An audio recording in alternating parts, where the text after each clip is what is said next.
झारखंड की मिट्टी, जहाँ के जंगल, जहाँ की नदियाँ और जहाँ का हर कण एक कहानी कहता है। लेकिन इन कहानियों में एक नाम ऐसा है जो आज भी लोगों के दिलों में दिशोम गुरु बनकर बसता है, और वो नाम है शिबू सोरेन।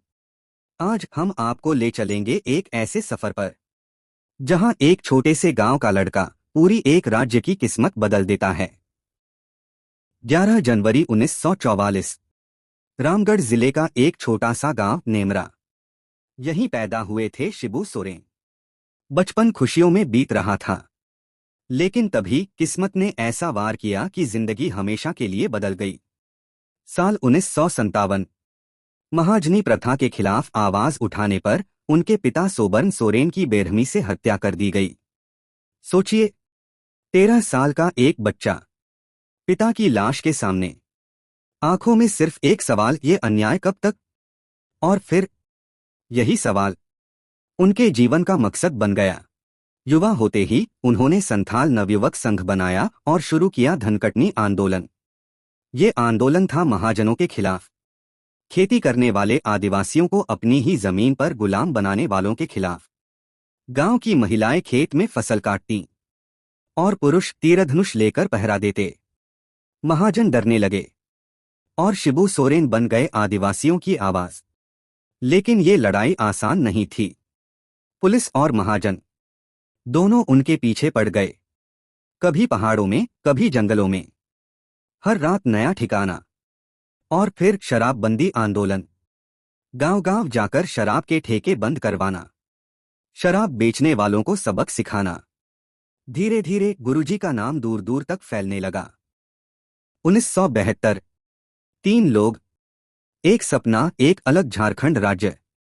शिबू सोरेन, ए.के. राय और विनोद बिहारी महतो ने मिलकर बनाया झारखंड मुक्ति मोर्चा (जेएमएम). ये सिर्फ एक पार्टी नहीं थी, ये था एक आंदोलन, जल, जंगल और जमीन बचाने का आंदोलन। इसके बाद शिबू सोरेन संसद पहुंचे, कई बार कोयला मंत्री बने, फिर 3 बार झारखंड के मुख्यमंत्री। उनके फैसले, उनकी साफ भाषा और उनका बेखौफ अंदाज, इन्हीं ने उन्हें जनता का गुरुजी बनाया।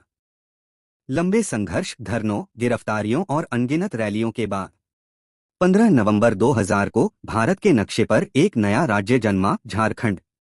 ये सिर्फ एक तारीख नहीं थी, ये थी आदिवासी समाज की जीत और शिबू सोरेन के सपनों की मंजिल। उनका जीवन विवादों से अछूता नहीं रहा।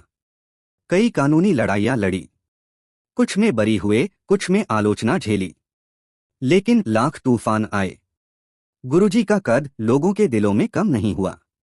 4 अगस्त 2025, दिल्ली के अस्पताल में 81 साल की उम्र में दिशोम गुरु ने आखिरी सांस ली। लेकिन आज भी झारखंड के जंगलों में, आदिवासी गीतों में और लोगों के दिलों में उनकी आवाज गूंजती है, जल, जंगल, जमीन हमारा है। ये थी कहानी एक ऐसे नेता की जिसने जमीन से उठकर अपनी मिट्टी के लिए पूरी उम्र लड़ाई लड़ी। और आज भले ही वे हमारे बीच नहीं रहे, लेकिन उनके कर्म और उनकी यादें आज भी हर झारखंड वासियों के दिल में राज करते हैं।